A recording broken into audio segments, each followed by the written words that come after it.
just kind of flip through it real quick and hand it back to you, and they're like, try this or try that. Like, they give you some vague nonsense. But yeah, I've had plenty of editors just grill me.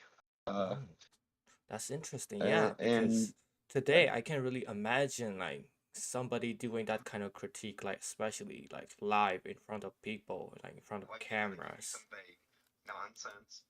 But well, they generally you don't gotta worry about the people on the internet seeing it so much, but yeah, there is a whole line of people with you. Mm, So everyone, like, I'll give you an example. The first big convention I went to, I think, was in like 2002, and it was in Philadelphia. And comics was really popping that year. So everybody was there. Like every major publisher had a massive booth. And I'm standing in this long line to get a portfolio review, and I can hear the editor at a distance, and he is just grilling these people, like cursing and cussing and getting mad. Just looking at their work was making him angry. And I was like, oh man, by the time I get up there, he's gonna be so pissed off. He's not even gonna like my art, even if it is good. But luckily he actually was pretty cool to me, and we still talk occasionally to this day. But at the time though, like editors used to be pretty brutal on people. I don't know what they're like in 2022 because I haven't had to mm, deal with a mainstream editor in 8 years, 10 years. But when yeah, I was coming up, yeah, they were pretty brutal. that actually sounds fun because right now I cannot imagine anything like that. Like everything comes down from the academia and from my architectural major, we have these critique sessions. But even like in a few years, like the intensity of the critiques are getting less and less, and like the teachers are not really critique on the designs because like the students just take it so personally. I don't get it. So I can't imagine Well, like somebody doing that today, especially well, with it these does. like these college students. Oh yeah, Yeah, they would yeah, just dude. Well, cry. Can you imagine a line of crying kids? I mean, I can and I can't. Yeah. From the perspective of a guy that's 40, I can't imagine it. But knowing I'm living in 2022, I can imagine it. So Yeah. it's people don't realize when they're young, because I mean, I get it. It does hurt when you're getting honest critique and you're just not there yet, and Mm, you feel good about what you're doing. But people don't get any better if they're not being told what they're doing right and wrong. And I mean, I took every piece of advice editors gave me and tried to apply it the minute I got home. And sometimes it made sense and it worked out. Sometimes it didn't. You just got to kind of figure out who's just mm-hmm. giving you constructive criticism and who's just being mean. And you'll figure it out over time. It may be a little of both. Mm-hmm. Yeah, that just come with experience, I suppose. So going a little forward, like you mentioned, from you just doing comics to you transfer to distribution of comics. How did that happen? Or was it like a plan you had all along, going all the way forward to say King Toad company? Is it something that you had a plan all out, or is it just something that just happened? Well, I'll tell you, when in 2015 to 16, me and my business partner, King Toad, Shane Mess, Mm-hmm. we had our two comic book shops at that point, and Oh. that was kind of like our last effort to be involved on a larger scale with comics, like mainstream comics, because Mm-hmm. like yeah, I was doing indie work, he was writing novels and working on comics as well.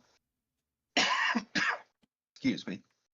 But that was like our last ditch effort to be involved. It was very disheartening 'cause sales were just dropping. Nobody was wanting comics. That was right about the time the ultra liberals were just starting to put their stink all over the comic book industry. And Mm-hmm. we even got fed up with running the comic shops because honestly, it kind of just felt the same as working at Walmart or any retail store.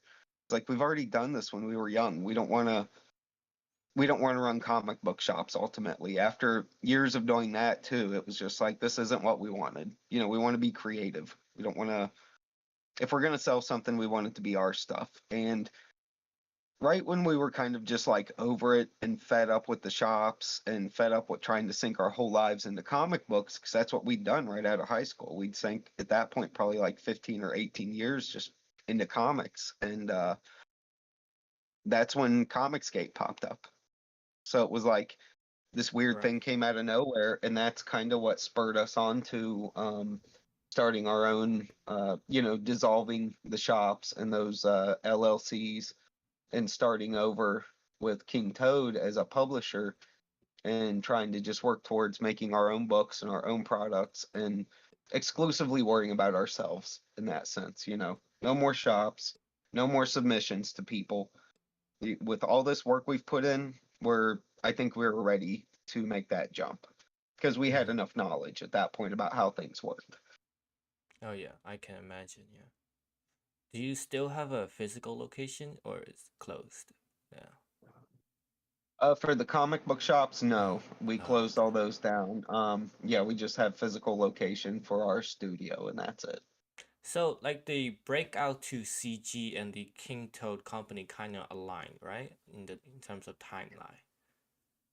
Yeah, It's like well, it was like me and Shane had been through a lot already, and when CG popped up, I kind of took that on by myself because I honestly he was like my best friend, and we'd been attached at the hip ever since yes, we were like 15 yes. years old, He and I was was a there little nervous where about dragging him into another thing. I was like, do I really want to drag him into this? Like, so I kind of felt it out first, and I did a few comic books for other people in CG, other writers, mm, and that allowed me to kind of get a foothold because I was a day one Comicsgate guy. So once I kind of felt it out and felt comfortable with it, like yeah, we can make money here. There's this big audience that wants fun comic books without political messaging, no matter which side of politics you came from. Um, that's when I approached him and said, "Hey man, this is going pretty well for me. I think it's a second chance to get back into all this stuff. Like right when we felt this industry was dying, there's mm. this resurgence in the indie scene, and we should take advantage of it. And that's when we went ahead and started making plans to get a new company put together and bring King Toad to life. And it took us a few years really. Like we had already established the company legally, um, but it took a little bit to get like finances and resources in place so that we could really start to make a push. Yeah, I was gonna ask you a little more about the company, like in detail. Can you discuss like where the company is based in terms of locality? Yeah, well, we're in a small town outside of Cincinnati. Just to, Ohio. I mean, yeah, yeah. So um, I wouldn't really say it matters if I dox myself. I can't really dox myself because my where I'm at's been all over the internet for years and years now. But we're in Wilmington, Ohio, and it's probably about an hour from Cincinnati. But Cincinnati's like my home point, so that's usually just where I uh tell people because it's an easier location. Mm.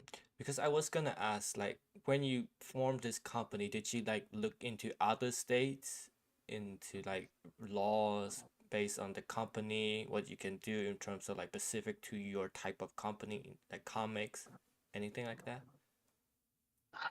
I mean, we didn't have to do a ton of research in that range just because um the everything we offer is basically just prep materials. So there's not a lot of restrictions on that anywhere in the United States. We're a S corp, so we're a federal corporation on the federal level. That's how they register us, and on the state level. So we can pretty much do business wherever. The whole catch is there are like little things with other states. Like for example, if we want to do a convention in Texas, you you're supposed to have like a special uh like a sales tax thing just for Texas.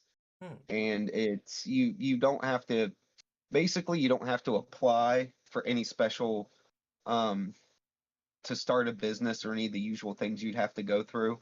You just got to let them know we're going to be at this convention, we're going to be selling stuff, and we're letting you know because legally you get a cut of it because we're in your state. And they just send you a piece of paperwork that you just keep with you and you show it if anyone comes around.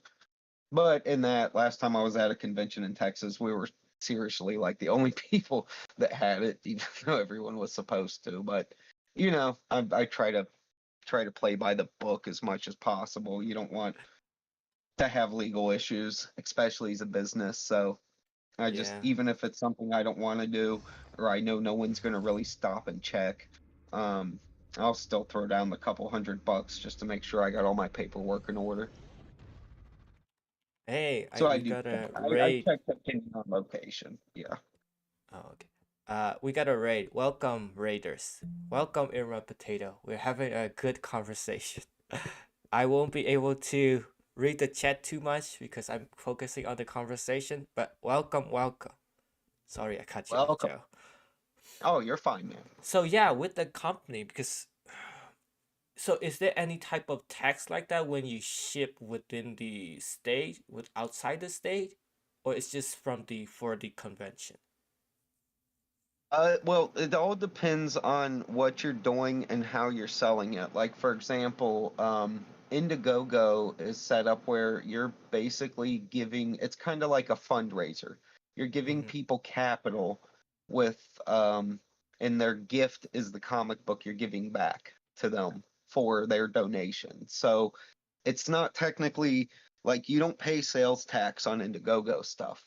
But say I take the extra copies I ordered and I sell them on eBay or I sell them through Amazon or direct, then I do have to charge some sales tax, at least for the state I'm in.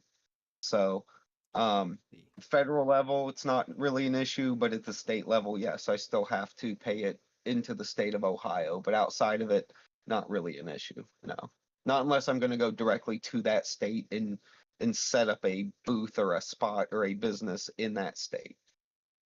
Mm, I see, I see. So speaking of which, we have death. Let me make this full screen for everyone to see. So Joe, this is Yes, your baby, right?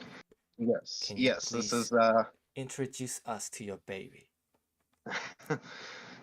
death is kind of I here's like the easiest comparable description, and then I'll tell you more about the book itself. I kind of say like if you like Bible lore, if you like Transformers, if you like Berserk, it's kind of a weird mishmash of those things that will give you that feeling, you know, that aesthetic. And it's at the same time it's kind of got little touches of all the things I grew up on that I like, even if it's subtle. You know, it's sometimes I'm on the nose with things, sometimes I'm not. So, like my main character, Gabriel, has a giant berserk style sword. You know, Mm-hmm. so that's clearly like me paying a little homage to Berserk, 'cause it's, in my opinion, the greatest comic book manga, whichever word you want to use, that's ever been made.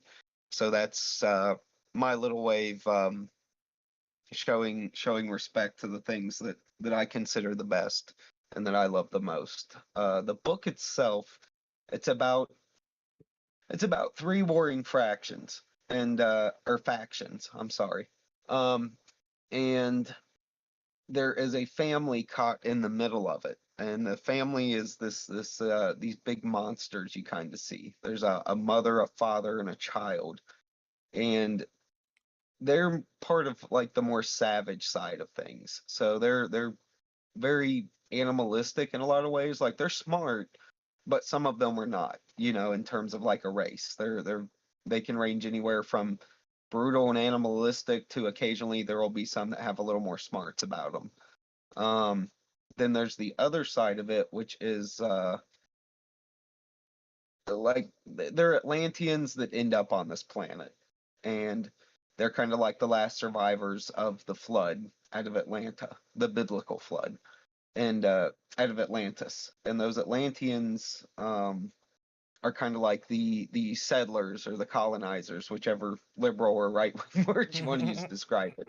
Either way, they're placed there by God is a second chance, and now they're on this property as well. So you've got the Savage side, you've got the Atlanteans, which are more like a mix of mystics and technology, and then you have Planet Blood, which are the original property owners, you could say. They're the ones that want their old land back. So you've got kind of all three colliding at once, and the story really follows the family that's caught in the middle of all of this. So it's a war book and a family book. Yep, that's one thing that I really like from your explanation. It's not about, how great the weapon is or how amazing the battle technology is. It's more focused about the adventure and the struggles of the family. Yeah, yeah, Yeah. very much so. You're seeing it's like, we all have real life stresses, especially if you have like kids and things like that, where um just a lot more is expected out of you, and it's reasonable because, these are little lives you got to take care of. And I felt like it was a way for me to do the sci-fi fantasy that I want to do, but also incorporate like, just things I've learned even at my age. I'm only 40, but still, there's things you pick up on that can help you write stories that have meaning that people can relate to, despite there being barely any human characters in the book. Mm-hmm. There's the Atlanteans are as close as it gets. They're like human scaled, but everything else is huge. Everything else in this world would be massive in comparison to them. So, um, it was just it's like you got to be able to tug at people's heartstrings a little bit and give them something to care about.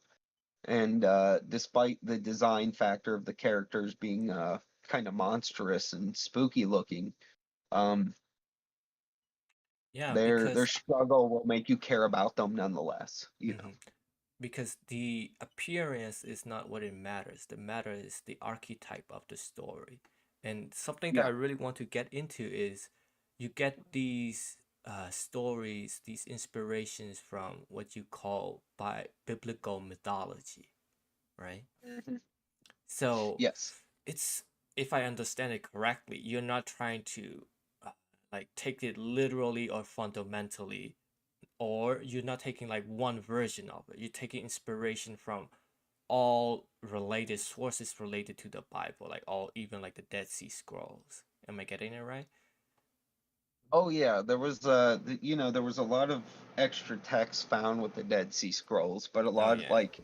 a lot of things that didn't make it into the Bible that felt like they should have it was degraded materials. Like it was hard.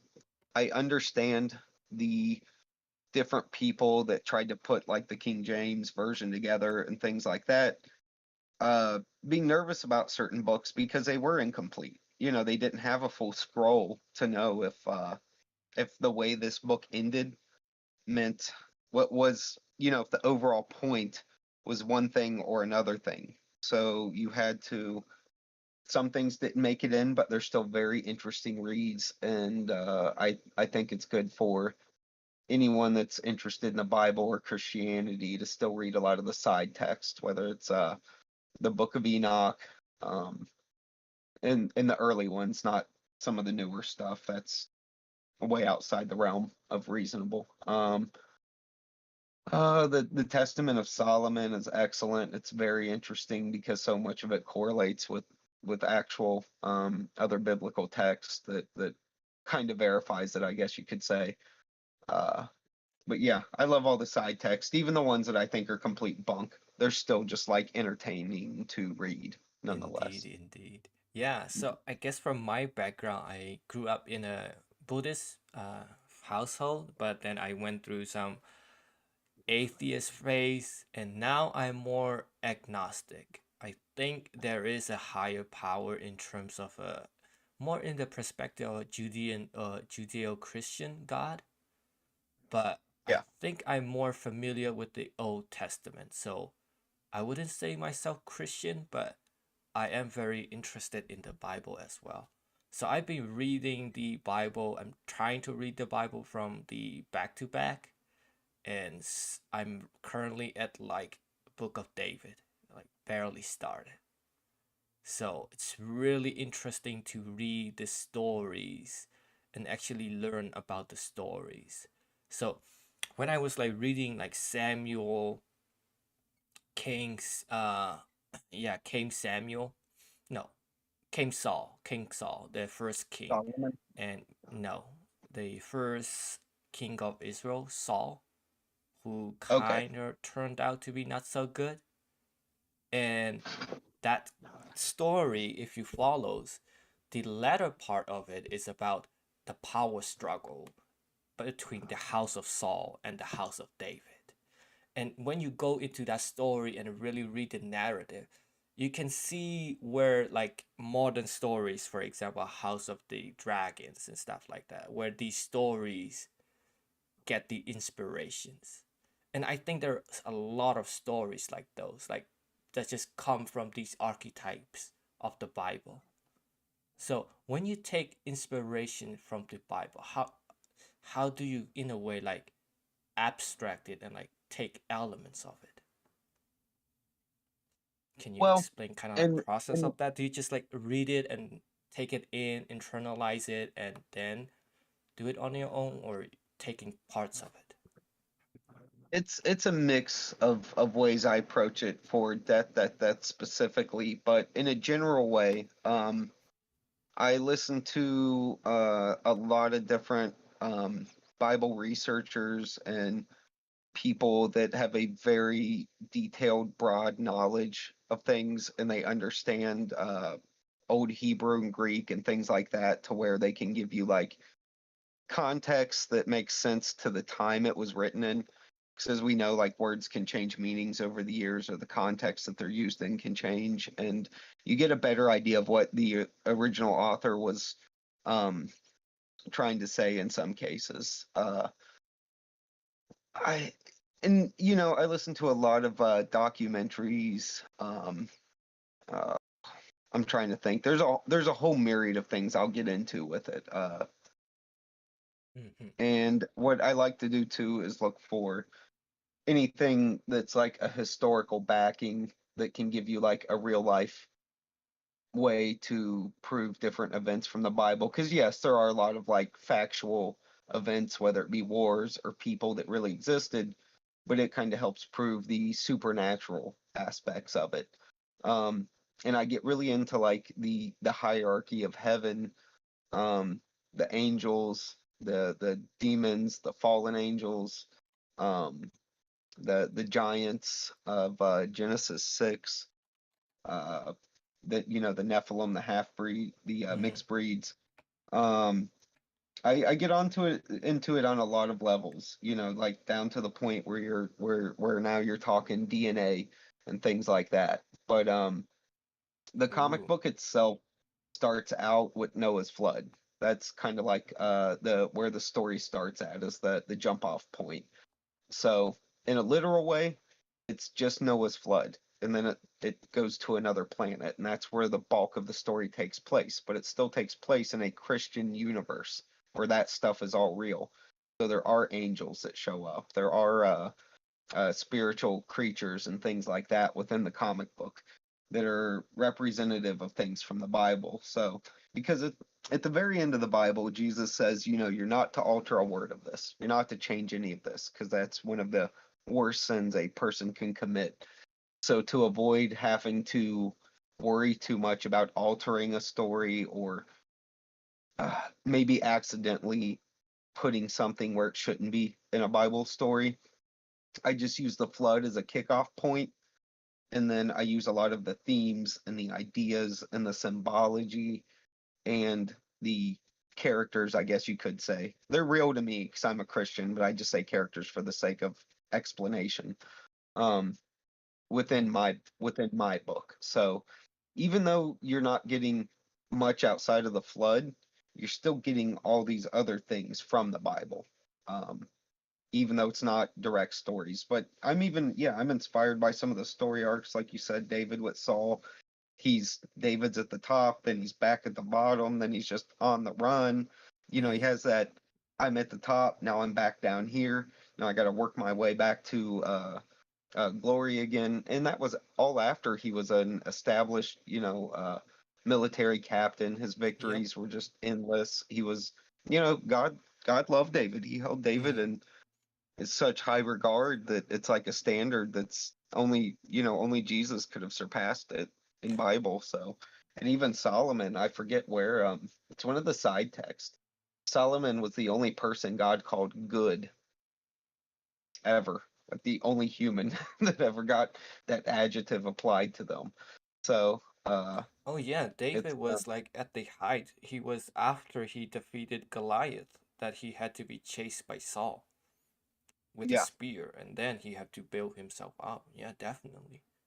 And I yeah. So you get a lot of they're inspirational tales too, because it shows you that even just because God favors you and loves you, it does not mean your life is going to be easy.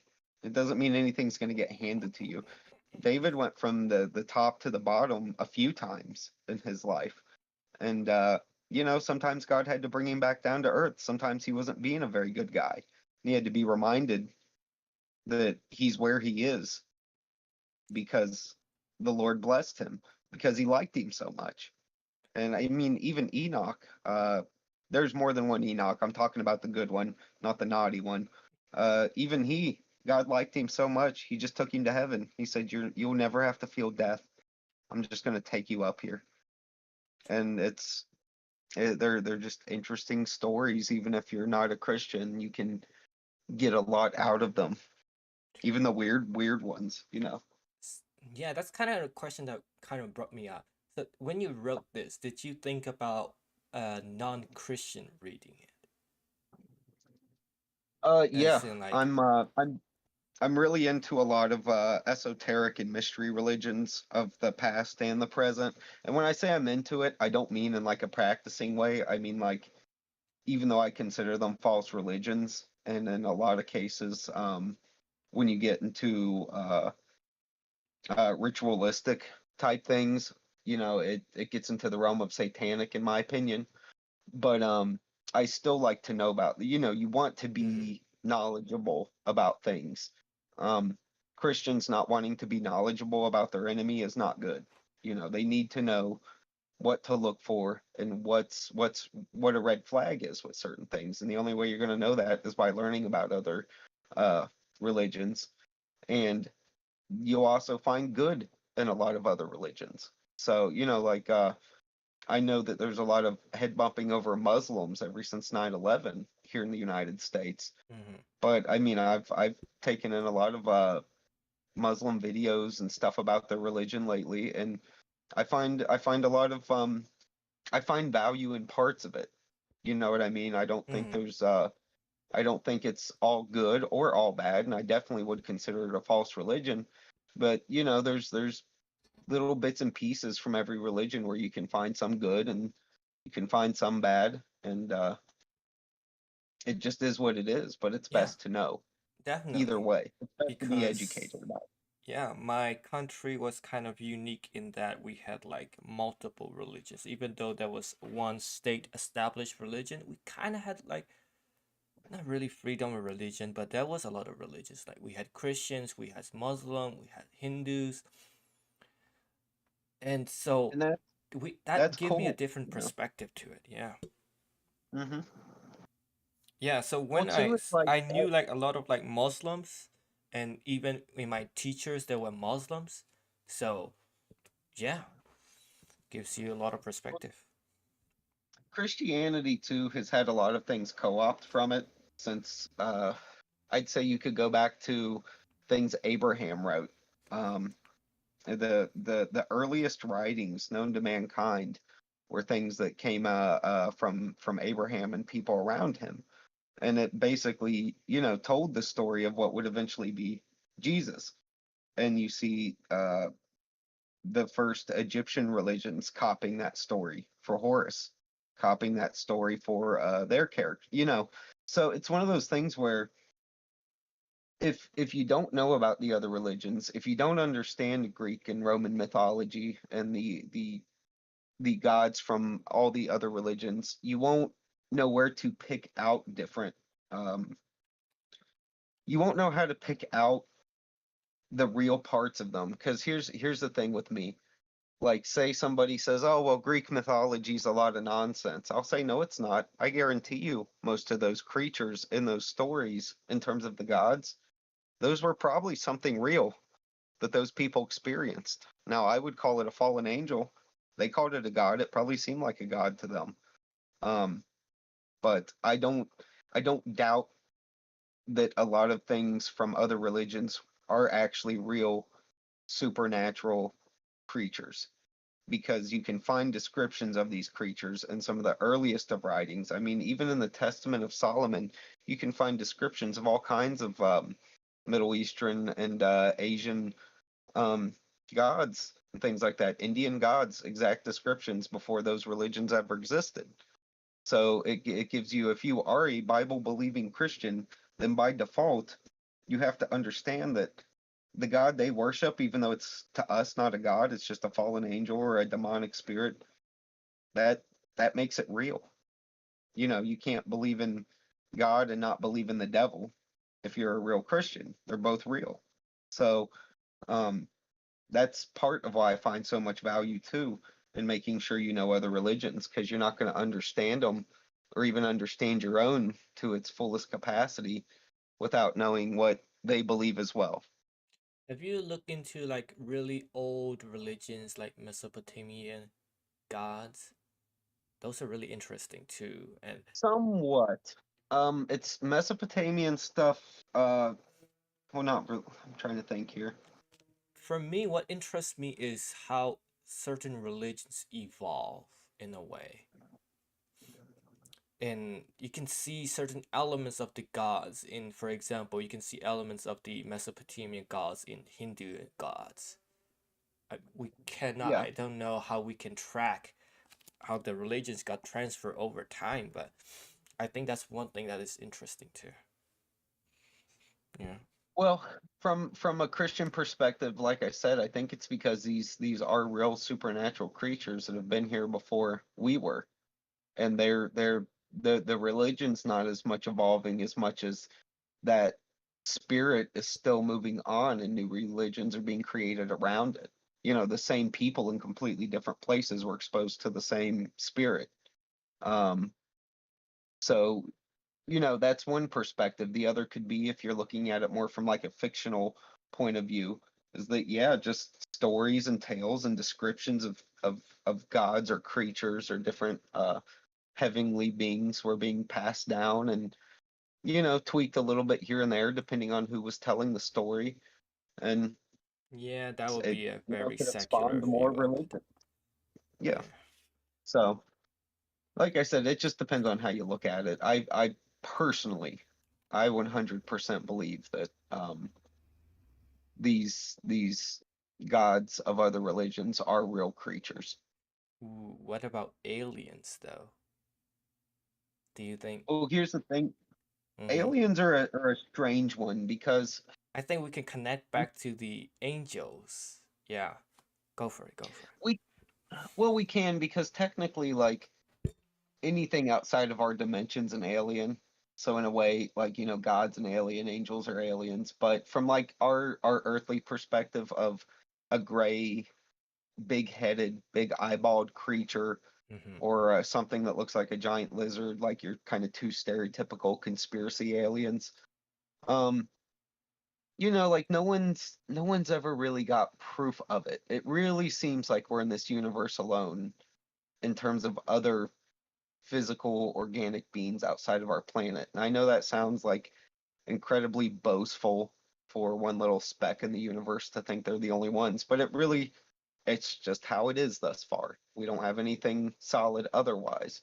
Um, but I do think there's something that has went on this planet where spirits are either presenting themselves to people as aliens or Hmm. are inhabiting, maybe, I don't know, in a sci-fi world, like, you know, a genetically just a body made in a tube that they inhabit once it's done being made so they look like aliens. I'm not sure. But I know if you take a demon and an alien and you look at the descriptions of how the two work, it's almost identical. So the traits are all there. Their traits are common. Um, And the people that claim they've been abducted, man, like some of them, they're not lying. Like something happened to them. I don't Mm-hmm. know what, but they're not lying. They really believe it happened.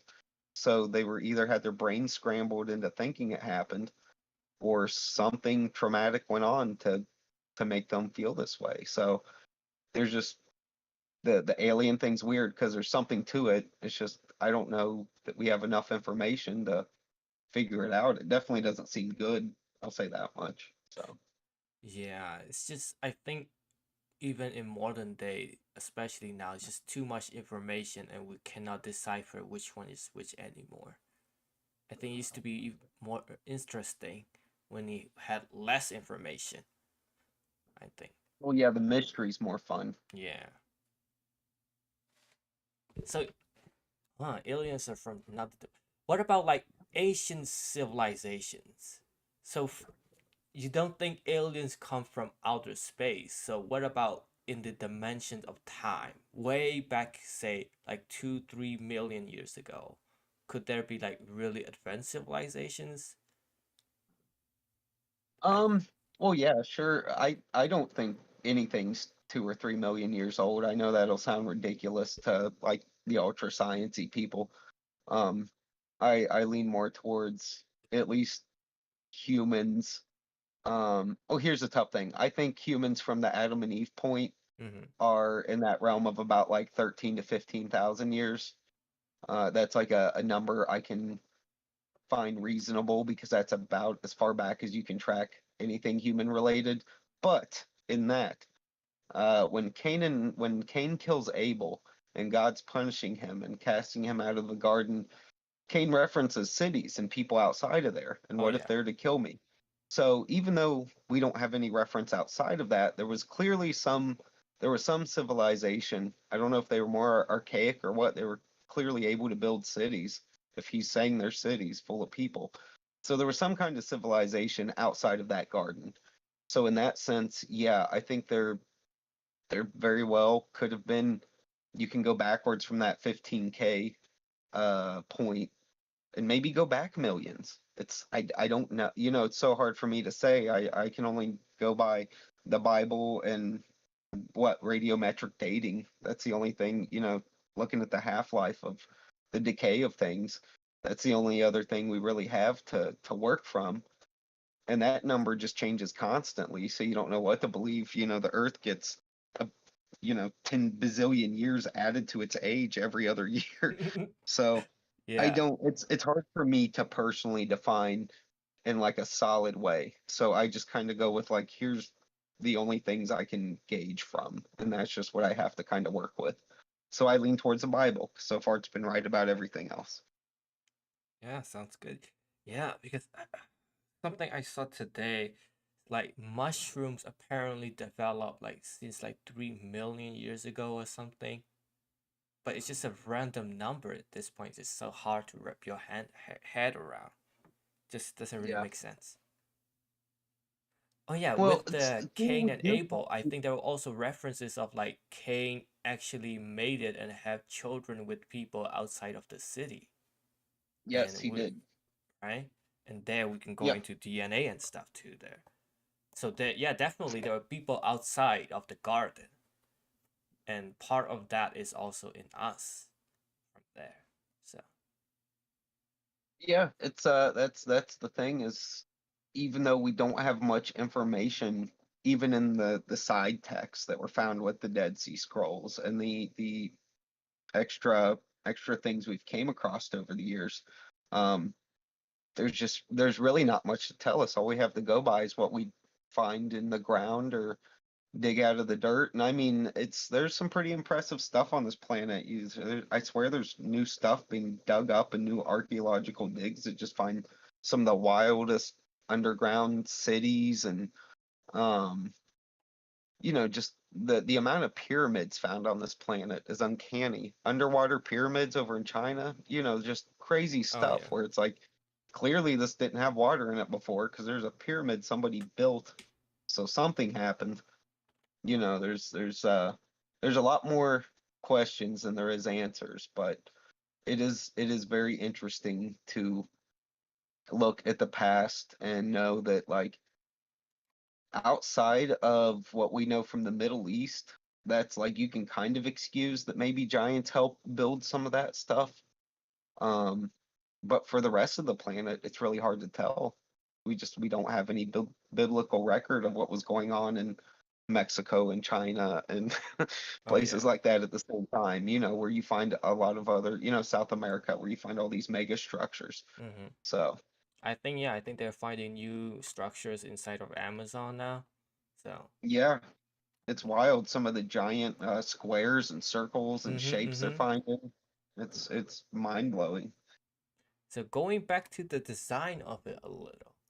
So not the story, but in terms of the character and the technological design.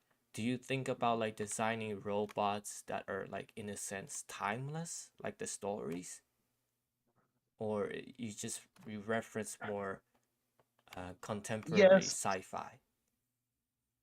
yes and no. It's like I'm heavily influenced by Generation 1 Transformers.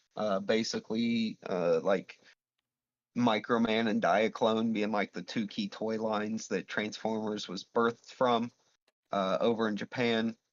Um, all the way through, I think the last Transformers Generation 1 related line was the Brave toys, which actually that most people don't consider it, so it's got sold out to another company. But that's basically from about like the late 70s all the way till the mid 90s. At least in Japan it held. And that's like the range I draw my inspiration from, or those toy lines that happened in that realm. So everything I do is going to be for robot designs is going to be like you're going to see some stuff that's on the nose and very reminiscent of like Optimus Prime or Megatron, but at the same time, you'll see stuff that won't look as familiar. But if you're familiar with like 70s Microman robots, that's where you might notice some of the more like subtle design things I do that are inspired by that. So it's very much 80s Big Mech is kind of the style, but I add a little extra uh, pizzazz to it so they look more movable, more flexible, so Hmm. they don't look so much just like a few boxes hooked together, like you might have seen in the American cartoons in the 80s. Yeah, But yeah, yeah. Yeah, a box and a tube and a box and a tube connected together. exactly. Give them some joints, some gears, some wires, Mm-hmm. just stuff to make them look like they can move. Yeah, that's kind of like my follow-up question. It's gonna be more like technical, but do you go into details of how these will robots work? Like, do you do like technical concept drawings and in like 3D modeling, or just straight Uh, out of? Sometimes I have done some like character sheets and stuff like that, like reference sheets for other artists that I was having do like just splash images for the book, just one-time pictures to go in the gallery in the back. But yeah, occasionally I will. The whole catches with my mech is I'm not sure if you're familiar with Evangelion, Oh but yeah, they're of kind of course. like a giant armored creature. Mm-hmm. Basically, the giant monstrous creatures you see in this book are kind of forcibly put into the military of the Atlanteans, and then they use them sort of like experiments and build the mech around them, you could say. So the interiors are an organic being, but they've had mech pretty much attached to their bodies, you could say. Because I really wanted the ability to have like to have a mech get its arm ripped off or get shot or get stabbed, and it had blood come out of it. It had organs inside of it, but it was still a mech. So that was one of the Ooh. key design factors too. Like it had to be characters that started out as just organic characters Mm-hmm. that get turned into mechanized characters. So Yeah, you're I taking it I to a wanted, next level. yeah. Well, Oh, how are you supposed to be emotionally attached the same way to a robot when it gets shot and it's just a little bit of smoke and gears? Like, yeah, yep. it kind of worked in Transformers the movie because people were just hadn't seen that before because it was looked at as a kid's cartoon. But this is an adult comic book, and I needed the ability for these robots to bleed, to scream in pain just like a human would. Yep. So, Because that if that you, was kind of a big yeah, thing for me. because if you don't do that, the rest is just your facial expression, and that's all you have. And Yeah. yeah, for a robot, that's kind of hard to do. I think the old animation robots are basically, yeah, like really simple geometric shapes, but they had like complex facial expression because they're basically just human faces. So that's Well, yeah, kind of how they carry, but but what else are you supposed to do? Yeah, you limit yourself, so you got to be creative with ways to work around that. You know, I take body language into account too. So mm-hmm. like that's another like trick of the trade, I guess, is I focus a lot on the body language of the characters for when there's less face to work with, for when there's Yeah, of less course. ways to show the emotion. So Yeah, that's something that, yeah, I know you don't like the movies at all, the Bay movies, but yeah. something that kind of interests me was the VFX, the back end of the how they made the movie and how they actually go in and model all the intricate parts of the Transformers. So in the movies, the 3D models can actually transform back and forth. So they model it in a way that it actually works and fit inside a car.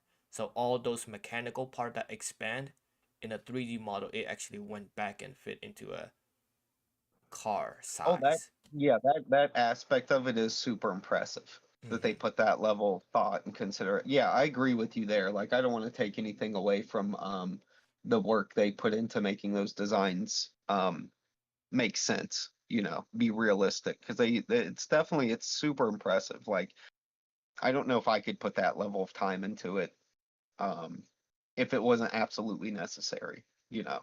Yeah. I think that's where like 3D modeling part comes in to do that level of detail. Because I cannot imagine drawing hundreds of like just technical drawing just to make that work. Yeah, that's at a point where now you're just doing straight up work. The Oh fun's been yeah. sucked out of it. It's pure work now. Mm-hmm. Well, for me, I'm sure someone out there's that has the total opposite opinion. That's like, no, that's way more fun than drawing a story. Yeah. So a little bit of a off like tangent in the topic, but what about influences in terms of Eastern and Western? There's a lot of like biblical Western influences, but what about like Eastern? I know you like a lot of Japanese art. Yeah, yeah. Well, I mean, I take a mishmash of things from the East. Some of it's just religious symbology, or design factor of popular things or things I like from Japan, or just like you know how in Evangelion sometimes things you can really get a scale, like things feel huge when you see them on the screen. You can really when you see those little pine trees next to a giant Ava foot smashing into the ground, it's sometimes it's just things like that. It's Japan's ability to show really good scale of big to small. And I take a lot of inspiration from that as well, just because it's something that this book has a lot of. But the challenge is eventually it's all big characters. There aren't that many small characters left at a certain point. So I still have to be able to maintain scale and make things feel big and not have the characters just all start to feel our size because there's no more small characters to put them next to.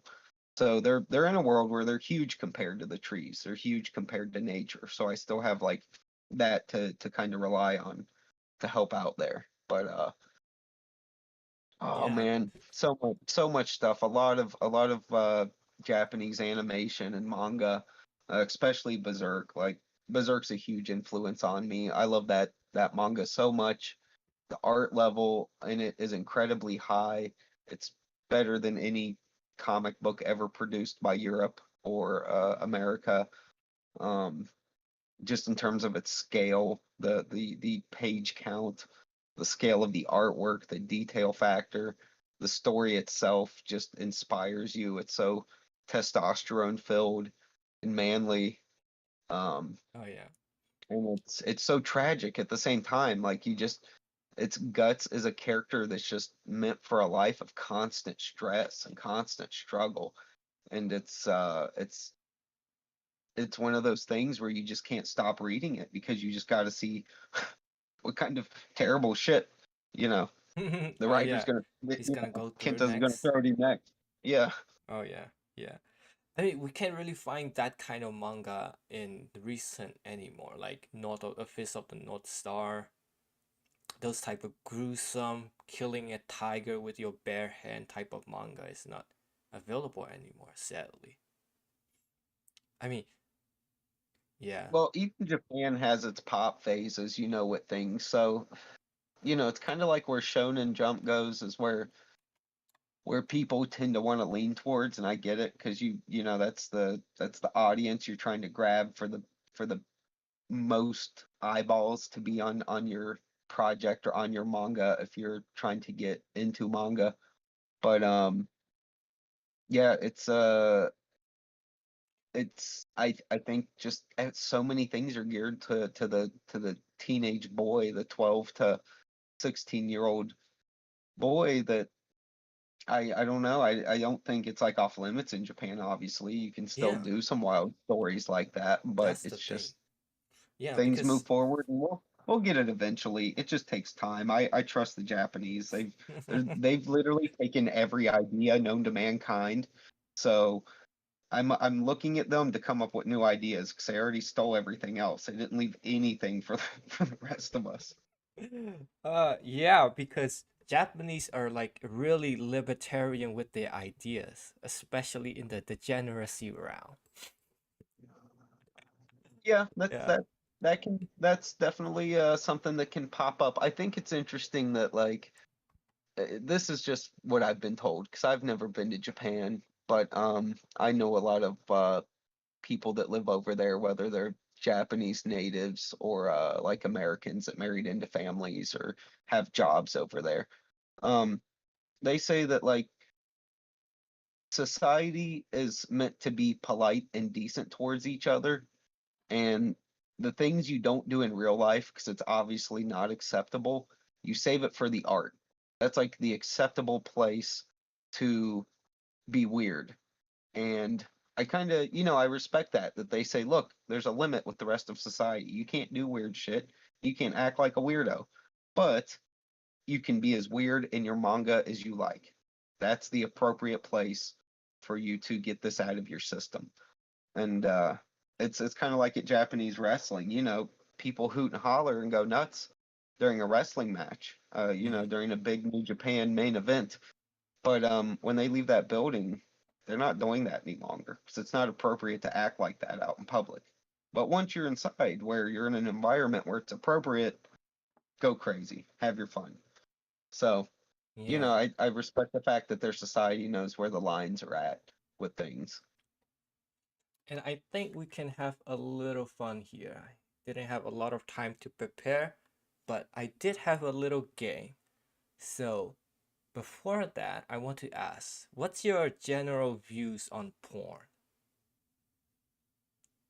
I think it's really bad for everybody, whether you're the Mm-hmm. person viewing it or you're the person participating in it. I think most of the women you're seeing in there were probably molested at some point, but I Yeah. also know that like when people really need to just get the testosterone out of their system when they just need something, it is there for it's tough, dude, because I understand maybe men or women that are in a situation where they're lonely and sad, and maybe that's something that ties them over, you could say, till they find a mate. But at the same time, I know it's not good for anybody.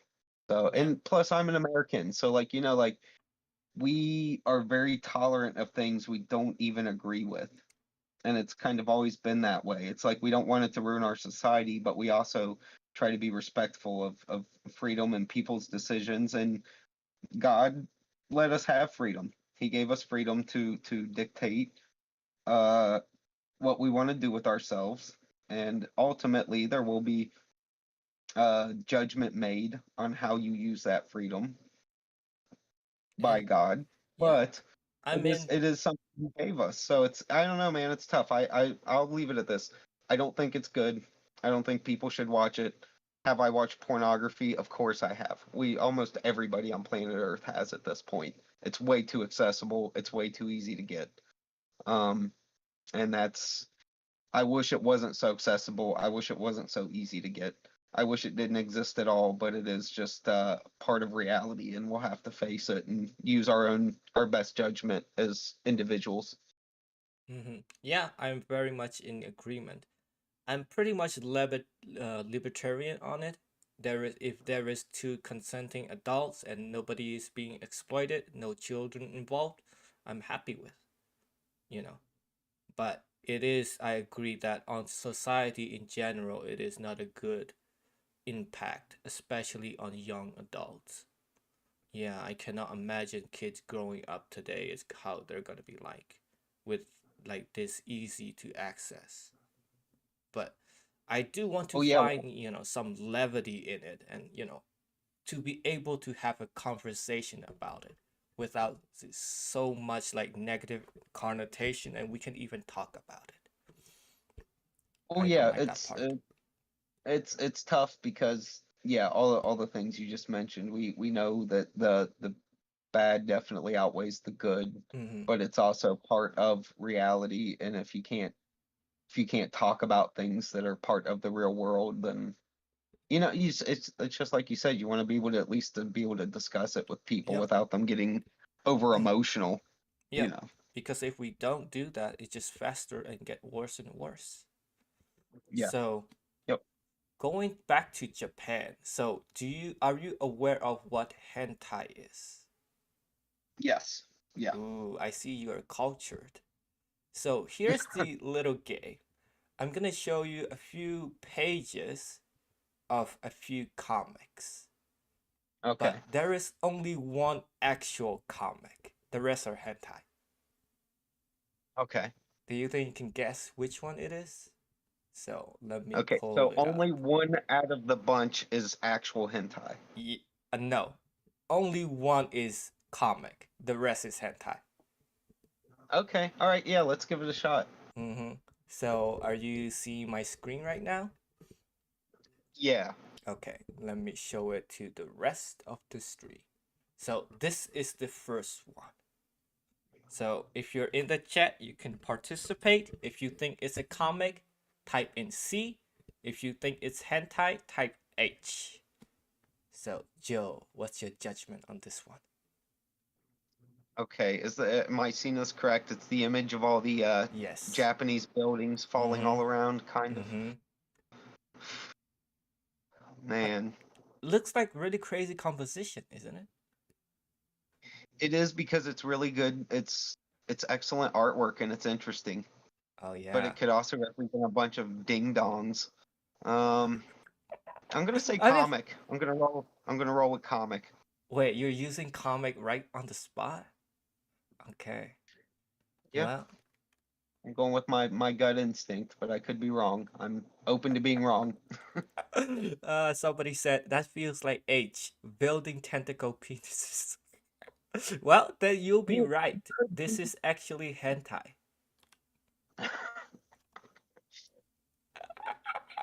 This is Oh, another man. page of the comic. You can imagine the rest. It looks awesome though. Yes, it is. So this is something that I kind of want to show because what hentai in Western definition is basically it's just porn, right? But in Yeah. Japan, it is more like indie. So hentai is not really a thing in Japan. They call it doujinshi. Doujin is just indie comic, which starts from just fan writing their own like fan work of their favorite characters and stuff. That's how they start. But I guess this one particularly is more like an original doujinshi. So doujinshi is basically any comic that is not published by like main publishers like Shonen Jump or anything like that. Okay. So yeah, so that's where it gets interesting because there are a lot of like talented artists in the industry who basically also like started out as like doujinshi artists and then go work for actual mangakas or like actually become manga artists themselves. Oh So, yeah, some of them have risen up really, really quickly just from having their fan books, found at conventions by editors and stuff. I've oh yeah. read some pretty interesting stories on them where, it's impressive, that some of them really put the page counts on some of their indie work Mm-hmm. stuff like, like I think my 300 pages is a lot. It's nothing compared to what some of these dudes in Japan do. So, shall we continue? Here's the Sure. next one. Hentai or comic? Oh, I'm gonna go comic.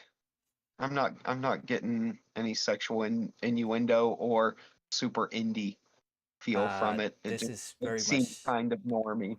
hentai. All right, we'll see. Yes, so this you can imagine where it goes next. So this is another example of, I guess it's more like vanilla, very manga style comic. And Yeah. there are ones that really like focus on the story, weirdly enough. So it's a weird market out there. Oh yeah, because that looks very mainstream at first Mm-hmm. sight. It doesn't look nothing about. But you know what though? I don't really know what looks indie in Japan because everything I see looks so good. Like Mm. in America, you can define the difference usually by the style of the artist and the general theme, and I'm sure that's similar in Japan. But obviously it's just harder to tell because the art's so high quality. Yeah, I guess I chose like really high quality ones for this one. So it's especially harder to tell. But Oh yeah, for sure. some things that are clear. For example, you will see a lot of like missing backgrounds. Those are indies because they don't focus on backgrounds. Not a lot of detail, you know. This is the next one. That looks very comic to me. It just looks like a Batman picture. Are you sure? I'm not sure, obviously. I'm not sure about any of them. You But haven't got yeah, to anything me, right yet. I mean, this could just be a Batman hentai for all I know. Just a Japanese fan comic. I'm not sure. Uh, It's People are roasting me about my internet history in chat. No, I asked this from my friend for research. it's research, yeah. It's research. How else is he Uh, supposed to get data on this how one retarded I is am? basically gay shit. And what's that mean? What's the It's kind of general yaoi. idea It's behind called yaoi hentai. It's basically man x man. So this one is actually about Batman and Robin doing stuff. it? But the art is amazing. It is. It doesn't even look like Japanese art, really. Nope, it does not. It's very reminiscent of an American comic book. Mm-hmm. So uh I only have 2 pages for the quiz, but so this is a page of the action sequence. So there is an action sequence in this of like beating out bad guys and blowing shit up. Yeah. And uh then by the end, they uh-huh. Uh-huh. come on, Batman. Okay, You next know one. better. I mean, I feel like at this point all these comic artists should learn from these doujin artists. You're not wrong. You're uh, correct. okay, next one. Very simple. Very lovely, dovey. Mm. You know what? I'll just get this over with and say hentai. Yes. Well, I Yes. got one right. Yes. I'm 1 in 3. Mm-hmm. So far, you are one right. So this is Yeah. another one of those very story focused ones that are very easily confused with like very like slice of life on mangas. So it's kind of easy. Let's see the next one. I'm going hentai again. Why? It looks beautiful. Why is It that does look hentai? beautiful. Just because I see a girl. God damn it. I should have shown this one first. Yeah, this is another hentai. And these are one of the colored ones. I believe this is more Korean based. So, It's beautiful artwork. It's amazing art. what do you think about this type of like painting style? Like not a lot of like line work. I mean, I like it a lot. It's just a matter of if the person that's doing it's good at it, and clearly this person is exceptionally good at it at a very high level. I mean, I like it because in America we're raised with color comics that have a variety of styles, and I mean, even guys like Alex Ross that basically paints everything. Um, in this style particularly, like I would say since like 2007 or 8, you started to see more of it kind of floating around in the West where people were mimicking, Japanese artwork. And I've always thought it looked good. I don't know if there's other people out there that have different feelings about it that are just uptight about manga or Japanese art in general, but I think it looks amazing. I love it. And it's interesting too because we don't I mean if you go to a bookstore here, the manga is all very stereotypical. It's grayscale or line art, newsprint paper with a color cover. You rarely see something with a lot of color on the interiors. Mm-hmm. So this one is, I believe, all full color, like the whole comic, but it was only about like 30 pages or something. I don't remember. But yeah, Super so they impressive. do this Yeah. like full color ones, and it's something that I don't really see in the Western comics of like these type of color with not a lot of line work. It's just painting type of thing. Really interesting stuff. Okay, you ready for the next one? All right. Yeah. There's a busty lady in it. Hmm. You know what? Let's just try comic. Ah, you got I'm it. I'm gonna lean towards mainstream for this one. Yes, this one is the only comic in the list. You got I'm coming back. I'm 2 and 3. it. So this one is actually a Korean comic. If anyone is interested, I'm not gonna mention the name of the hentais, but this one is a one called "The Skeleton Couldn't Protect the Dungeon." No, it's not porn, Miss Chi. This one is an actual comic of action story. It's a really good one. But okay, you got this one. But I think we don't need to answer for this one. But this one is the last. Yeah, I'm gonna go hentai. Oh yeah, Obviously, you obviously. gave that one to me. That's awesome. Like, dude, these are the kind of things like I love Japan for is when if I'm having a hard time trying to think of some new creative like crazy looking character, all you got to do is look at some Japanese manga of any kind, and you're gonna find some critter with a lady's head, 6 arms, half snake, half that, like all kinds of things thrown together. But they do it really well, so it Oh looks yeah. awesome and it looks scary and intimidating. So yeah, I love it. Great. Yeah, so this one is the last hentai, but yep, that's kind of the story there, but they do this type of stuff which is kind of amazing to me. And I want to see, I mean, not porn, but I want to see creative industry like that, like a community. I think in the, let me close this. In the East, the things like Comic Gate is barely starting. When I was in back in my country, we had not really Comic Gate, but we had like little Facebook groups of comic artists and Yeah. like little structures and group like those. Because I've been to like conventions and like sell my own prints and stuff. Yeah. So yeah, there is a lot of community like those, and I want to foster those and join more of those.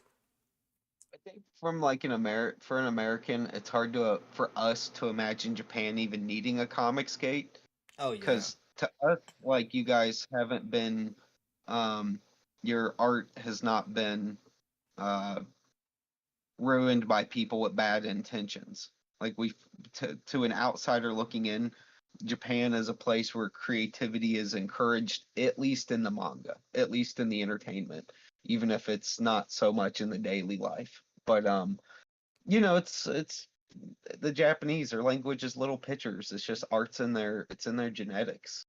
Creativity is in their genetics, and um, they just there's just another level that they've reached with their stories. Like one thing I noticed too is like Japanese people have this weird capability of being able to take something like really simple and making it really interesting. And I've always been a little jealous of this. Like there's a like I remember when the first time I watched Saint Seiya, um, Hmm. there was a guy that just had strings that just came out of his fingers, and he was just dominating people. And I was like, some Japanese guy said, "We're all out of things to work with," and he saw some string and said, "I'm just gonna make string cool." You know, like it's like Mario with his hat in Odyssey. It's like what have we not done yet? We haven't given a personality to a hat. The Japanese attack it. Like it's just I don't know how they take any random concept and make it good. Bare minimum good. Even if it's not great, it's still interesting. And it's just really impressive because I don't think most creative people's brains work that way in the West. It's Yeah, because it's really it's yeah. it's like a relationship between the industry and the creators. Like Blaine is saying in chat, yeah, these like doujin artists basically run the industry because they're their own publishers in a lot of ways, like Yeah. Comicsgate and like how Uncle E is doing right now, which Hmm.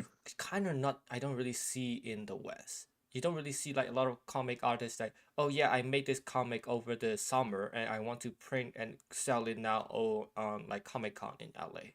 You don't really see that. And I think that's the part Well, that kind of making comics is a lot of work, and I think in Japan it's such a big industry still. Well, just in the East in general. Um, it's so big over there still, and it sells so well that more people want to do it. And even though there are more jobs in that realm over in Japan, there's way more people that want to do it too. So it's still like a tough field to get into and to succeed at. And in the States, it's even harder because it does not sell well. There isn't the demand for comics that there used to be, 15 and 20 and 30 years ago. And it's really the indies are kind of the only thing keeping comic books alive in the United States. DC and Marvel certainly aren't helping. They're doing everything in their power to just completely kill this field off and make it not even a thing. So it's oh yeah. it's there's advantages Japan has because manga is so popular and it is so big over there and it is culturally relevant still, whereas comic books used to be sort of on that same level in terms of cultural relevance here in the States, but just bad decision making eroded it so badly, and access to them was so much harder to get that it slowly became like a thing of the past. And to this day, I still have people I talk to that ask me what I do for a living, and when I tell them, they'll go, "I didn't even know people made comic books anymore." It's like, yeah, they never stopped. It's just you don't see them in convenience stores. You don't see them in Walmart. You don't see them. When I was growing up, you could get comic books at every gas station, every drugstore, every pharmacy, every grocery store. They were all over the place, and they were inexpensive. And just like Shonen's the inexpensive weekly way to get your manga fix on what's happening right now until the volumes come out. Mm-hmm. So Yeah, we yeah, just don't have that anymore. yeah. And like Sam is saying in the chat, like there is like there's like a clout to being a mangaka in Japan. Everybody wants to become a comic artist. and I think that's where it comes like the diversity in like a lot of the ideas, because I've listened Mhm. to like a lot of the conversations between like editors and the comic artists when they like come submit their art, and these Japanese editors would like just shred them and just come and ask them to come up with like better ideas, go do something weird, go do something I've never seen before. That's something they usually say, and I think Well, that's that's how they that. come up Yeah. with like string superhero, you Well, and that's true.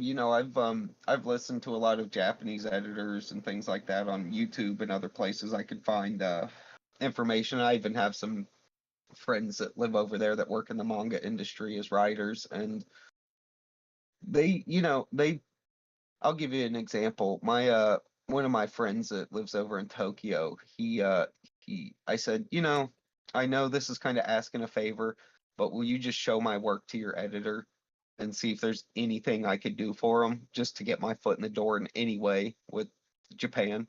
know. And he's like, "Yeah, I'm not making any promises, but I'll show it to him and see what he says." And I was like, "Great." So he showed it to the editor. The editor said, "All right, well, have him come in Monday morning. Maybe he can do some backgrounds or something. We'll try to find something for him to do." And my friend said he lives in the United States, and the editor just laughed and threw the whole portfolio in the trash and walked away. Holy He had shit. zero interest in the artwork. He didn't even like it. He was just trying to do a favor and be nice. And so like, and I Damn. thought the work that I handed him to show would like really impress him. Did not impress them one bit. And I've even talked to other people I've met through the internet that live in Japan just to gauge how they feel about death, death, death. And I'll show them pages and different things. And I generally get a very lukewarm response. And it's tough for me to stomach because I admire Japanese creators to such high regard that it's not so much that I care what they think about me as an American. I just want to know what they think about my book from a artist perspective, from a creator perspective. Like, how do you feel about this? And generally they're like, it's okay, but our guys are like you would be mid tier in our country at best, low to mid tier. You're not good enough yet to be in the realm of our high tier guys. And I What? take that seriously when I hear that because that's good information to have and to know. So I wish I was at least living in Japan temporarily on a visa or something because I would be making appointments with Shonen's Mhm. editors as much as humanly possible, you know. I think that was a little harsh. I don't think you're mid at all. Well, I I've appreciate seen that. like mangas. No. Maybe it's just a not really interested in the comic of the Western type of storytelling, Western type of art. Well, too, Yeah. I've been told like I need to alter the verbiage to better represent Japanese storytelling and I need to get a really good translator that's native to Japan that can be like, here's how you can say the same thing, but in a way that a Japanese fan will take Mm. to it or appreciate it better. So I think if I can kind of fix some of that once I can afford a proper translator and um, maybe tweak some aspects of the book, I'm hoping that they will like it. Either way, I'm gonna find ways to get copies to Japan. So I'll Mm. find out one way or another. It'll either catch on or it won't.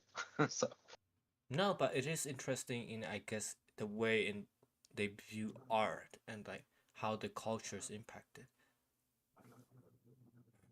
yeah, yeah, it's like I feel like I'm doing things that they would get clued into to tell that I like what they do, but I've also realized that doesn't mean anything. That's not what they're looking for. You, they're not looking to see how much I loved Optimus Prime or Berserk. That's pretty far down the list of concerns for a an editor in Japan. So Yeah, yeah. Chad is saying it must be great to work in a company where they value your creativity. Yeah, I mean, they want the creativity because in Japan they know that creativity makes money. it does, yeah. Hmm. It's very much a meritocracy. I think that's part of why I have so much respect for them too. They're going to listen to what the fans say. They're going to put out those surveys. They're going to find out how people feel. And if something's not good, like here's one thing I noticed too, because I'm a huge Japanese wrestling fan. There are promotions in Japan that could have been the biggest wrestling promotion in the entire country, and they can have one bad 6 month run or year run, and the Japanese will close their wallets. That company will go out of business from one bad year of storytelling, even in wrestling. So, um, they don't. I don't feel like they have brand loyalty the way we do, where people would just keep showing up for bad Star Wars movie after bad Star Wars movie with just hope that this time it's going to be good when we know it won't. Hmm. Um, in Japan, if something's bad for too long, people just close their wallets, and I admire that about them. Yeah, in a weird way, they really, really like care about their customer service, how the others respond, how the others treat their fans. Because Yeah. like you said, like those like surveys, it's not just from the editor. Sometimes like you get from the author and you get to like comment on the author or like interact with the author through these surveys on the comics books. So they Uh-huh. have like a weird system going on, and yeah, like in a balance on like the West where the creators just go on Twitter and just shit on the fans. Yeah. Yeah. It's two different worlds in so many ways. It's you just feel like the Japanese have like a common sense grasp on Yeah. how they treat their entertainment and how they treat their properties and their characters, and we don't have that here because Disney can just buy everything. So Mhm. So from manga to say anime to animation, I think you kind of got this question before, but do you imagine that being animated? yeah, that was my original intention. I wanted it to all be animated. It was just I I knew how long it would take me if I did the animation myself. It would take an Oh, eternity yeah. to just get a small amount of it done. And I knew animation's still something where I have a lot of like learning to do. Like, yeah, I've done it, but I'm not nearly as experienced with it as I am just drawing comics. And since I'd already been drawing comics for, 20 years at that point, I was like, just stick with what your strong skill set is, and that's comic books, storytelling. So, and comic book artwork. So that's Mm, the format I went through for now. But at some point, yes, I want this to be an animated series or animated films, something to that nature. Even live action would be awesome, but mm. that's not really that's not as fun to me mentally Yeah, as an no. animated. Live action would be easier, but it will not be as good, no matter how you do it. Exactly. Yeah. Yeah, yeah. Yeah, Chad is asking, what's your lineup for the voice actors if you were to animate this? What type of personality and the voices would these characters have? You can start with the family, just the family. I mean, particular voice actors, I don't know. I'm not very knowledgeable on literal voice actors and who's who and all that kind of stuff. That's not something I've ever really been into. Um, it's they're just voices on a like I relate all those voices to the characters, not to the literal people that do them. But I don't know, man. That's a really tough one. I don't have literal voices in my head for Really? them in a sense like who I would have play them, but I do hear them. Like, characters they Mm-hmm. all have their different personalities, and you could apply a lot of like literal voices to those personalities and it would be acceptable. But man, I don't know. I'd really like to just hear it all in Japanese just because they seem to put so much more effort into their emotional reactions and things. Like if you've ever watched like something that's been dubbed in America where the Americans are very lackluster with their delivery of things, where when you watch the Japanese cut, the character's literally screaming something at you. It's like you guys clearly missed a mark because in Japan this character's screaming it, and in America they're like barely saying it out loud. So, like I would be tempted. I would love to hear it be a Japanese first animated show where that's the intended audience. Oh yeah, that Because will be awesome. Yeah. like every time I watch like Akira behind the scenes stuff and you see the voice actors working, they just they feel like they're just they're into it. Mm-hmm. They're not just doing a job. Like Mm-hmm. they're No, taking it very seriously. yeah, because they are into it. Like a lot of these voice actors are actually fans of the works they voice act. And like they slowly, like especially if they're main series, they slowly build relationships with their authors. For example, I'm a big fan of a manga series called Gintama. It's a long Okay. series, and so the manga is still ongoing when the anime was still ongoing as well. So what happens is like the author became really close friends with the voice actors, and then like from the interviews I hear, like the authors started to take influence from the voice actors and incorporate the personalities into the stories, which was kind of interesting to me. So when they Yeah. actually act the characters out, it becomes more in sync. So in a way, Well, it makes yeah, sense. Yeah. yeah. So in a way, the anime is informing the manga back, which was an interesting thing. But I guess you wouldn't have that because it will be done by then. Yeah. There's so many advantages to animation. Um, like it frustrates me when I'm working on this as a comic book that I can't let you hear the sound in outer space when an angel's approaching a planet.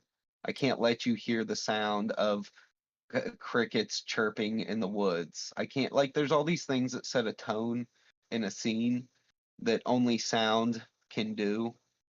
Even if Oh it's yeah. just very dramatic music or something like that. And I'm doing my best with this comic book to demonstrate it. I try to use sound effects to the best of my ability, and I try to stylize the lettering and the speech bubbles and all that kind of stuff as best I can to convey sound. And it's really tough. Like, I just wish this was animated, but I'm gonna make it the best comic I can either way. So Hell yeah. So everybody, go back Joe's comic. The links are in the chat. You can go back it now. I believe there are multiple tiers starting from just manga at 18 bucks. You can read a 300-page comic for 18 bucks. So if you're interested, definitely go check it out. So I was gonna follow up. What about like a game? I can easily see this as a game. And there are beautiful like game cinematics you could do with it. yeah, I mean it could be. My brain's not really attuned to video games like most people these days. Like I'm still stuck in like, Super Mario 3 mindset. Um because the Mario franchise is obviously huge in the States and it's huge just globally. But I'm very much stuck in like the 8-bit and 16-bit mindset. Mm-hmm. So like I would really need people to guide me that really know gaming Mm-hmm. at a high level because I just don't. And sometimes like I was watching all the game trailers from the awards show a few nights ago, Oh and yeah. some of the stuff and it's just mind blowing. Mm-hmm. What they it's I wish I had more time to play some more video games because I feel like it's a whole world of creativity that I'm just left out of because I just don't have enough time to focus on it and give it really take it in. Yeah, because at this point, like the game cinematic is like a industry of its own. There are like people, directors, animators who only do game cinematic and stuff like that. Yeah, Oh yeah, there's nothing wrong with Super Mario 3 mindset. That's where the games were actually games and not movies. yeah, yeah. Yeah. Yeah, I mean, I but think mhm. Final Fantasy VII was probably the last like video game I played that I think people now might still have like younger folks might still know about or have played as well. Even though it's an older game, Yeah. it's like a timeless game where just everyone plays it at some point. Mm. Yeah. I think yeah, Final Fantasy VII was probably like the start of the narrative like heavy games where it's more about the story than the actual gameplay. I guess no, a little later than Final Fantasy VII, like Final Fantasy X, that's where it got really worse. Yeah, I blame it on Final Fantasy. They've been remaking that game for like how many times now? It's like Well, it's as long as it keeps making money, I know, right? we're gonna keep pumping them out. Long Yeah. after me and you are buried in the ground, there's going to be a Final Fantasy 165. They're never going to stop making them. Oh yeah, they will not. It's like, how can you call a game a Final Fantasy? And it's like Just keep making 19, like more and more. 20 now. Yeah, it is a perfect title, though. I've been jealous of that title my whole life. I'm like, Final Fantasy sounds awesome. Uh, What a can you good title. can you do that in America? Is it copyrighted in America as well? Probably. Oh Yeah. yeah. You'd be in trouble in a heartbeat.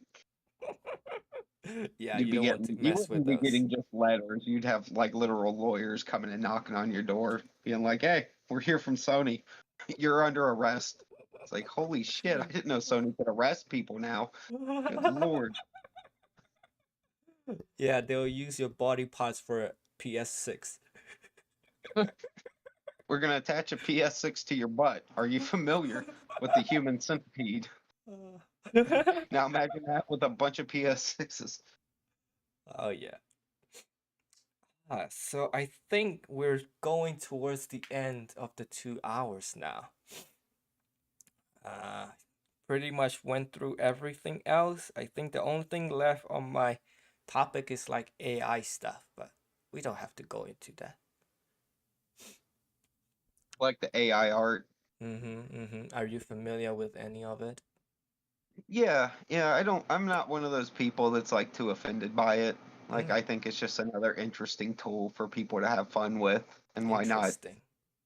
Why not? And just see like, yeah, it's never going to replace like people that do traditional art. There's guys that draw and color and do all their work in Clip Studio or Photoshop.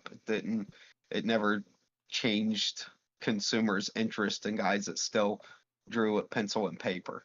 Like, there's going to be little changes throughout time, but like, if something's good, it's it's good no matter how it was accomplished. So, um, I don't know. It doesn't bother me one way or the other. I see some people get really bent out of shape about it on Twitter and Oh yeah. other social medias, but I personally am just like, dude, if your work holds up, you ain't got nothing to worry about. There's That's kind of it's interesting. Yeah. Yeah. So can you imagine like what kind of AI tools can you imagine you using in your future work? Do you ever think about what if there is like an AI tool for this? It would just make my work so much easier.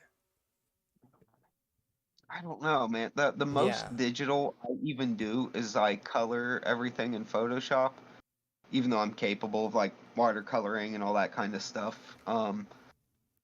It's just Photoshop allows me to do certain things easier and faster. So I guess if there was something that could just up the visual effects or the visual look of things, in terms of like the glow or the shine you can get on it, or I would even use it just for like inspiration. Like, I see people just run random stuff through related to like, Bible things, and they get some really interesting results from the background to the color schemes to the, just depending on what information they gave the AI to work with.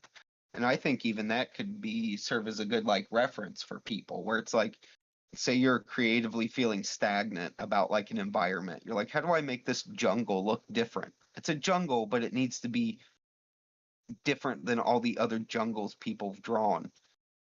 Maybe see hmm what the AI pops up. Maybe it'll click some inspiration in your head, run some different scenarios through the AI, see what it gives you. Maybe it'll click something in your head where you're like, ah, that's how I can individualize this and make it kind of different or strange or interesting. So Yeah, it just depends on how you use it. I'm pretty much in the same boat. AI is in the end it's just a tool. It's all on the user Yep. how they use it. Hmm. Yeah. And you still have to be somewhat good at whatever you're doing to Mm-hmm. get a good result. Like I've yet to see a piece of technology that gives a person just a perfect result when it comes to something that involves creative thinking. You know, the AI is still at the will to a certain degree of what information it has. So, Yeah, you Joe. know, Next time we should do another episode with just AI and just do some crazy idea and test out what we can come up with live. That should be fun. oh, oh yeah, that's fun Yeah. too, because it's kind of like a mystery toy where it's in a package, but you don't know what's really inside. It could be anything in the box. Who knows? Mm. What about the other side? We're talking as a user, but you as a comic artist, I can imagine your awesome work being scanned and used in the AI. How do you feel about that? Um, Because I it's mean, on I the it internet, at some point it's gonna get scanned, if not yeah. already. I mean, I wouldn't personally have an issue with it. I'd be interested to see what kind of things it concocted based off of my style. It could be a fun experiment, and even if other people did it, like it's kind of like me being like say somebody came up to me and said you're way too into uh Berserk and Transformers. It's like I'm kind of just doing what the AI does. I'm inspired by the information I have and the things that I enjoyed and I grew up on. The AI is just getting that information with no emotional attachment and developing something out of it. Right. I'm doing the same thing. It just has emotion wrapped around it, you know. So Mm, I've been inspired by everything before me, and that's based off of images I've seen and stories I've read and music I've listened to and movies I've seen and video games in some cases I've played. And all that's just information that I've concocted my own little story out of.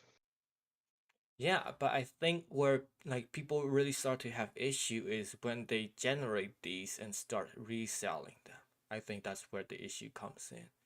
And like I if mean, yeah, please. it's tough. I don't know. I think we'll have to have some kind of standard or rule to put in place for me to even make a judgment call on that because I've yet to see anything come out of the AI that's so close that you could claim it. It always gives you, you know how it is. Mm-hmm.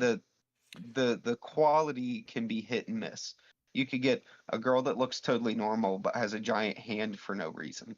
So, um I don't know, man. I don't it's like something I don't have an opinion on yet. I think I'd Mm, have to experience it, and once I experience the feeling, I can explain to you the feeling.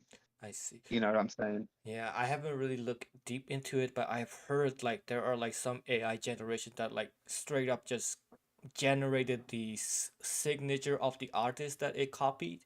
So I think that's one of the cases that is gonna be really, really dicey because it's not I just think about the art anymore. If it starts showing these artist signature and stuff like that.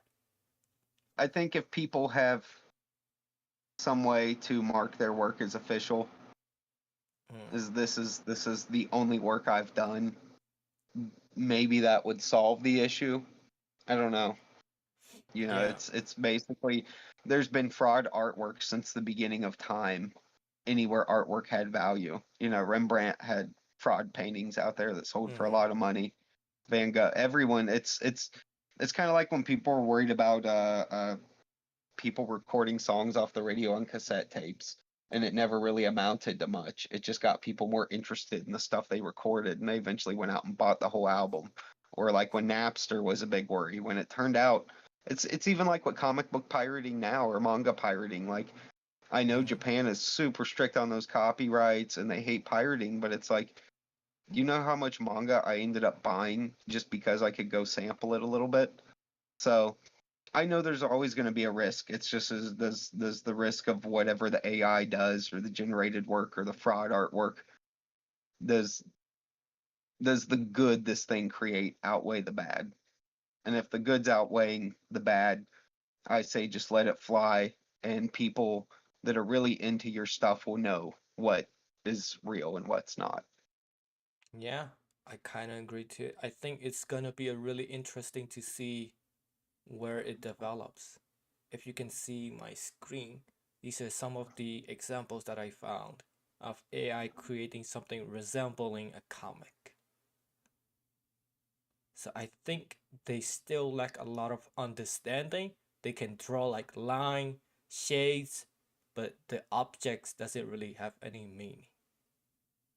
They're Well, great yeah. with it. They're great with backgrounds though. Yeah, I mean that's the thing. It does create some really cool, interesting stuff, but yeah, ultimately, like it's there's no heart and soul behind it. It's just a thing scrambling around ones and zeros and then reapplying it in Yep, it's all the picture. mathematical. Yeah, which is cool too. Like that's the thing. Like there's something interesting about all this. So Hmm. But yeah. it's hard. It's hard for me to be a complete hater about it because I don't feel any intimidation from it. I think that's the difference. You can tell who's intimidated by it and Hmm. who's not. And I'm definitely in the realm of not intimidated. It's cool, but I've never in this month of AI art had someone come to me and go, "Man, that computer's so much better at this than you are. You suck." You know? No, you can probably draw like women face, human face, certain things that you can probably draw better than AI because you've been doing it for the rest of your life. Yeah, So yeah, I yeah. can definitely understand that. So yeah, It's fun though. I'm interested to see where it goes. I'm interested to see what the future holds with it. yeah, me too, me too. But if you have anything to show, Joe, think. Just yeah, check out Death. Like you said, the links posted. Mm-hmm. If you're already over on Indiegogo, checking that out. My studio also has another comic book called Swarm that we're getting ready to launch next year. It's going to be very kind of like typical American superhero book, very reminiscent of like 80s Marvel, that kind of stuff, action adventure, um, relatively fine for all ages. And we got the mailing list up for that. So just search Swarm, you'll see it. It's like one of the top things on Indiegogo. Get on that mailing list, and you'll get notifications as soon as we take that book live. And we're actually doing all the production on that one beforehand. Death. I had already been working on like sporadically between gigs for a few years uh, before I launched it, so I already had a good chunk of the work done. Um, but on Swarm, we're doing that entire book before we launch, so it's just all we need's the funds to get it to print. Okay, I don't have really much to say, but thank you all for joining us tonight. I see all of you in chat. I haven't been able to focus on YouTube very much today on the YouTube chat. Sorry for that. But other than that, I hope you all have a great rest of your night, and I will see you guys soon. Bye. All right, everybody.